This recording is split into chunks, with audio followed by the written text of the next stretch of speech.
pop something in the chat if you think I can just see that there's basically no one here yet. See if anybody turns up.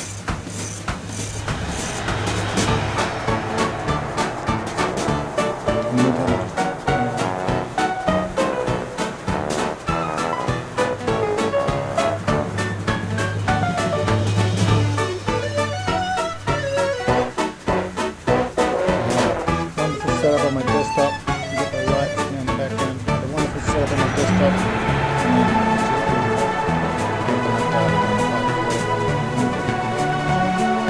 And then just switch to the laptop.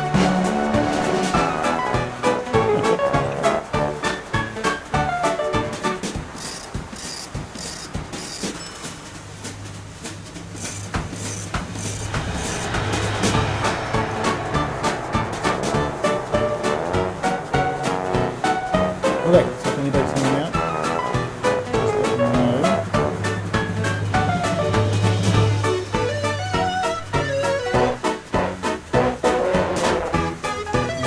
Music is annoying.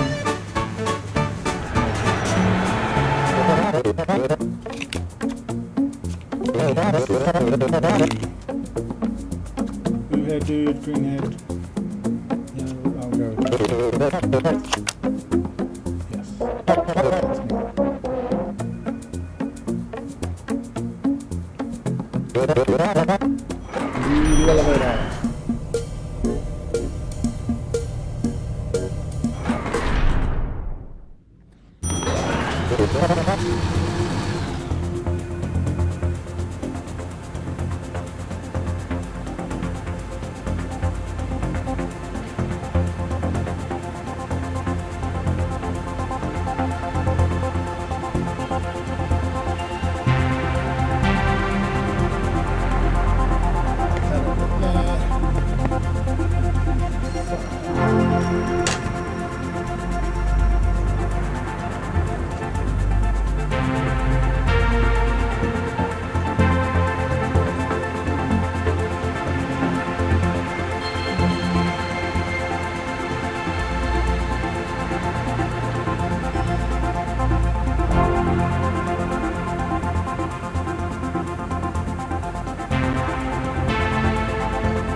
Oh, yes.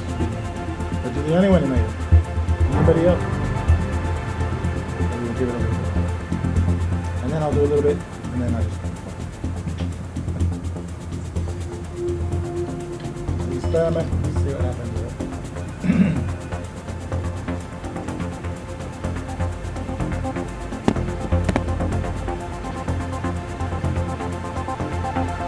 I assume then that it's actually working. I have to switch separate. This old computer I've got here is just too old to even.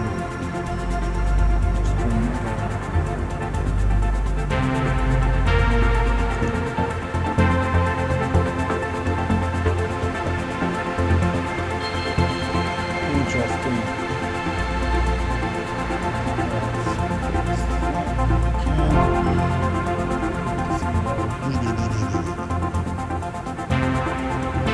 Desktop audio is basically not there. There is a mic. The mic's maxed out.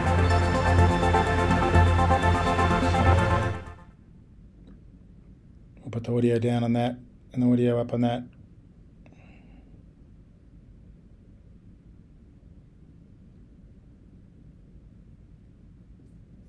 If I remember, there's a...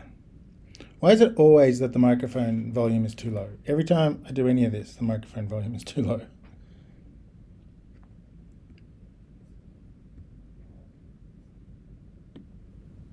Okay. Now I'm blowing everybody's ears out, probably. But, looks okay.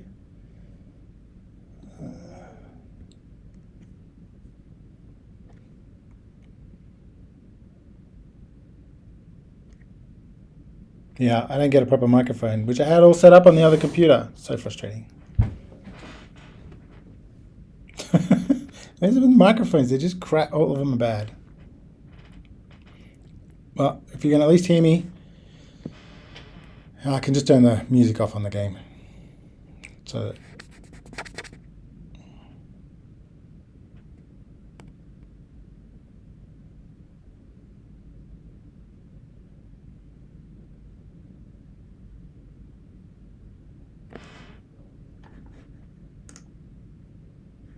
and the lag seems pretty substantial. But okay, I can work with that. Okay, good. Well, I might as well get started. It's just you now. We'll do some stuff, and this will be my practice, although I have done this before, so I don't need to practice. Well, I do need to practice. You don't need to see my OBS setup. That's gone. Okay. All right, Human Resource Machine.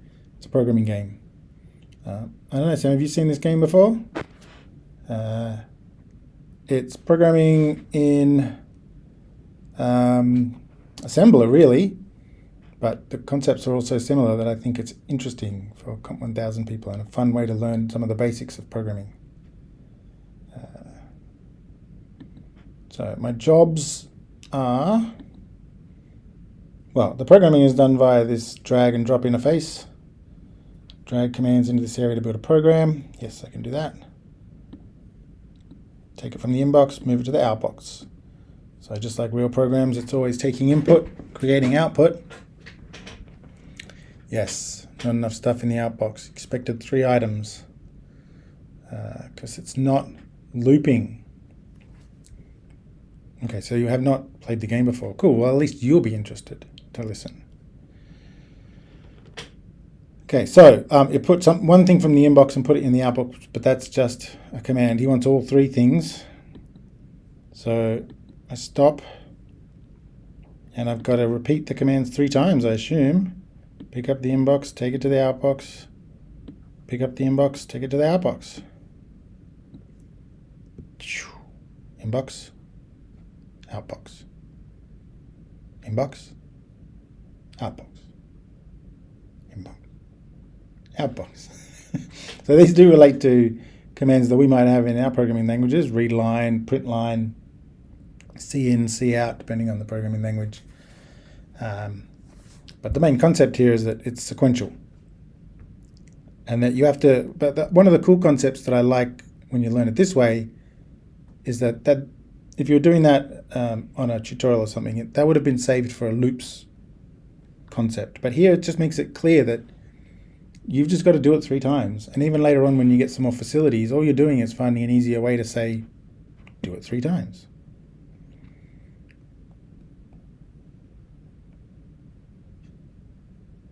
Okay, what does he want next?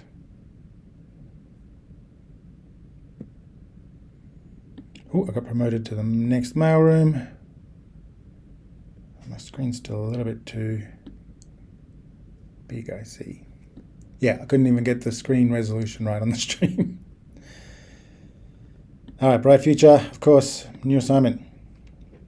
So now I've got the jump, which will help me to do the exact same thing without having to repeat it over and over. So, grabbing each thing. This time he's asked me to please do it with only 3 commands. And the jump, I get to tell it where I want to jump back to. So the sequencing here is super clear. It's got an arrow every time the sequencing just doesn't go, it goes out of line. So unsurprisingly, I just use the brand new thing. The little green arrow is my program counter telling me which step is being run. We get something similar to that when we do our programming with the breakpoints and we step one at a time. Oh, let's walk faster.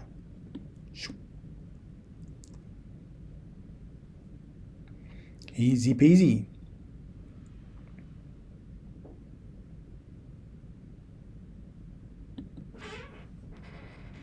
Okay, the copy floor.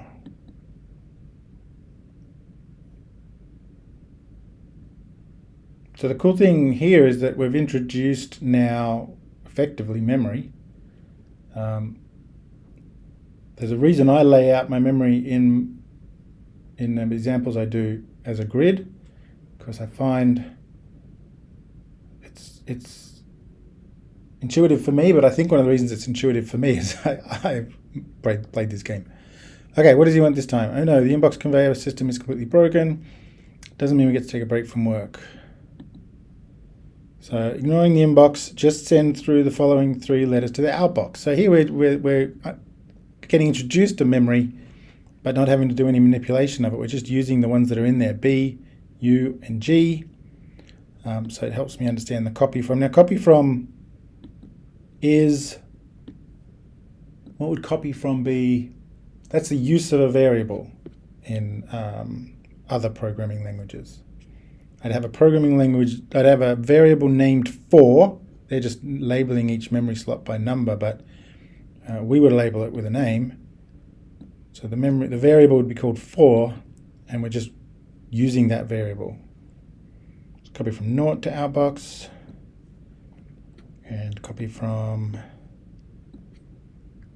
2 to outbox. Okay, but they're already here. Somehow they already got here. Assume we're going to see how to do that.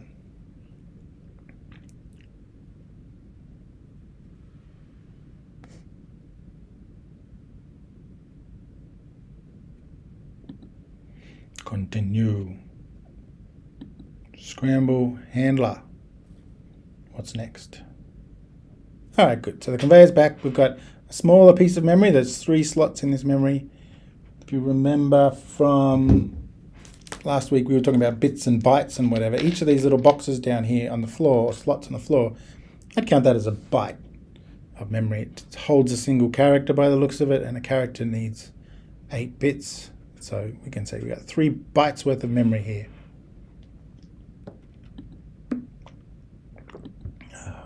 Data won't collate itself. What do they want me to do this time? Grab the first 2 things from the inbox and drop them in the outbox in the reverse order, and then repeat, repeat, repeat. So I get 4 and 8, and they have to go out as 8 and 4. J and U, and they have to go out as U and J. So I'm going to have to grab it from the inbox, put it somewhere on the floor, which is the copy 2. And then I can grab the next thing from the inbox and immediately send it through to the outbox, because after I've got 4 out of the way, 8 is the next thing to go to the outbox.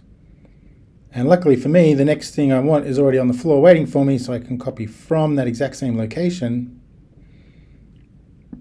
But I can use any location I want, but that's the one I've gone with, and put that in the outbox. So that'll make sure that 4 goes on the floor, 8 goes on the outbox, floor goes on the outbox. And then I just need to make sure that whole thing repeats over and over, so that I can do however many things are in the inbox. Let's go. So that's us assigning a value to a variable. So that copy to 0 would be the same as 0 equals read line or something.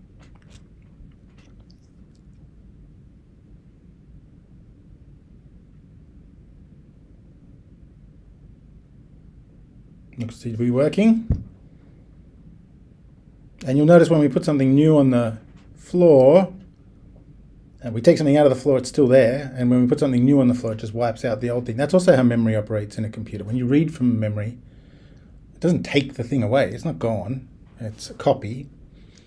And so in this case, their analogy with the floor and bits of paper isn't a perfect one, because you would normally put them down and pick them up. They would disappear when you pick them up. But that's the reason they chose a copy to operator instead of a put down operator or a pick up operator, because it's how computers work, and they're trying to do an analogy for a computer.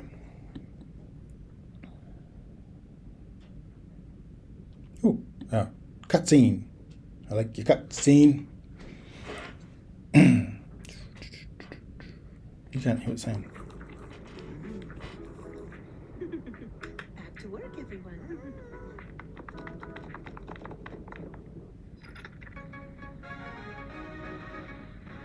They have funny cutscenes for whatever reason. I personally just want to skip past these and get back to more puzzles, but I guess this is what makes it a game.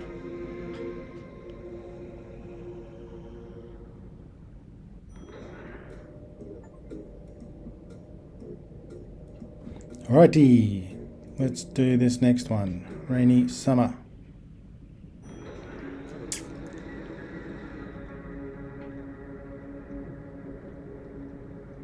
Alright, welcome to my personal rain cloud. I was never very good at math since I have only 3 fingers on each hand. Whoa, oh, he does too. But I hear you don't actually need to know very much about math to complete these assignments. Good. So we've just got a new instruction, which is add. Now, when you're adding, you can't just like add. You have to add 2 things. So this add command must add something. What is it adding? It adds the contents of a tile on the floor to whatever you're currently holding. So I've got to be holding something when I call the add, and then I've got to tell it which spot on the floor, and it'll add those 2 things together. This also is just like how computers operate inside. When you get to the CPU operation for an add, it always says add, well, it will often say add a current register to a value from the memory. So that's what we're really doing here. We're adding a special register, which is me, the thing I'm holding, to one of the values in memory. But you can imagine other ways to do add. You might make add need, you've got to tell it 2 spots on the floor and it will add them together. Or it might just say you've got to hold 2 things and it'll add them together. But in this case, it's going with the one you're holding and the spot on the floor. So, did he tell me what to do? Yes, he did. Add them for each 2 things, add them together and put the result in the outbox. All right, nice and easy. So I'll grab one from the inbox and pop it on the floor. And always choose position 0. Then I can pick up from the inbox. And as long as I add to position 0, I'll be adding to the thing I just picked up. So this is now like saying read a variable, read a value, x equals value, read a value, x equals x plus the value I'm holding. And then I should be holding the new output. I should be holding the addition so I can drop it in the outbox. And then I can jump to do the whole thing. Let's go. So it goes on the floor, throws it away, picks up 7, adds them together. I'm holding 9, which is the add, gets added to the outbox. Okay, so I put the new one down, and that's what I wanted, right? Add them together and put the result in the outbox, yes.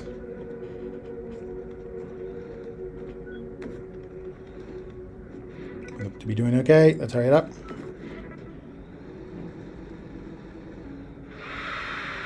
Oh, you don't need the volume anymore. It's probably messing with you. All right. So again, as a programming person, that appreciate about this is that they're showing me how to program. Actually, the system they're using is one that does exist on real computer processors. And obviously, it's different to what we do with our higher level language with processing. But the concepts of sequencing and having a memory slot and putting things in memory slots and the way you construct what things you have to keep in a memory slot versus which things that you can just process straight away. That's all stuff that they're the kind of implicit skills that you pick up as you do more programming. So this kind of practice is cool. Let's do the sidetrack. Who am I? I'm the Mao dude. It's optional areas, high performing employees only. It sounds like me. Oh, okay. We need to make some changes. 100% performance revalue with extra scrutiny. Oh yeah, I can get bonus points from here. For each thing in the inbox, triple it and outbox the result. Well, this is easy enough. Once I pick something up and copy it to the floor, I'll be holding a value and that value be on the floor, so I can add them, and then the original value will still be on the floor, so I can add them, and that's tripling. So it's another little programmer's trick. When you need to multiply by 3, you can instead add the same thing 3 times. Why would a programmer ever want to do that? Because multiplication can be slow on a computer, whereas addition can be quick. So sometimes if we're doing smaller multiplications, we'll choose to add instead. These kinds of super fast numerical algorithms are important. The most famous one would be the square root algorithm used in Doom or something that John Carmack wrote to make it fast enough so he could do his 3D graphics on a, whatever it was, 486. Okay. So we grab it, we copy it to the floor so that we can add it, because you've always got to add between what's in your hands and what's on the floor. Then we add that one, then we add again with that one. Then we take that to the outbox, then we jump, and we keep just doing that over and over. And I think that will triple each thing on the inbox. Oops. Yep. So another fun thing that I like about this program is that it pushes you into these little programmer tricks that assembler programmer, I mean, in this case, it's emulating assembly programming, right? Not the type of programming we do, which is a higher level programming. And you're learning the tricks that assembly programmers have to learn along the way to get it done. But you do them each in a little really constrained way so that you can, like a puzzle, like any game where you get to a harder level and you just keep trying it over and over until you get it. But when you do get it, what you've actually got is a programmer's trick. And so by the end of the game, you've built up a ton of programmer tricks, one by one. Okay. So what I'm going to do is I'm going to call that experiment done. We've got half an hour, well, not half an hour, probably 15 minutes because it took me so long to get sorted. But we got half an hour of that experiment done, and we'll see if, it said 23 minutes. So we'll see if YouTube keeps this and all that kind of stuff, and then I'll chat again in the lectures to see what people want to do in the future. Are there any questions or things on a chat that I should deal with before I disappear? And because of the lag, I think I wait.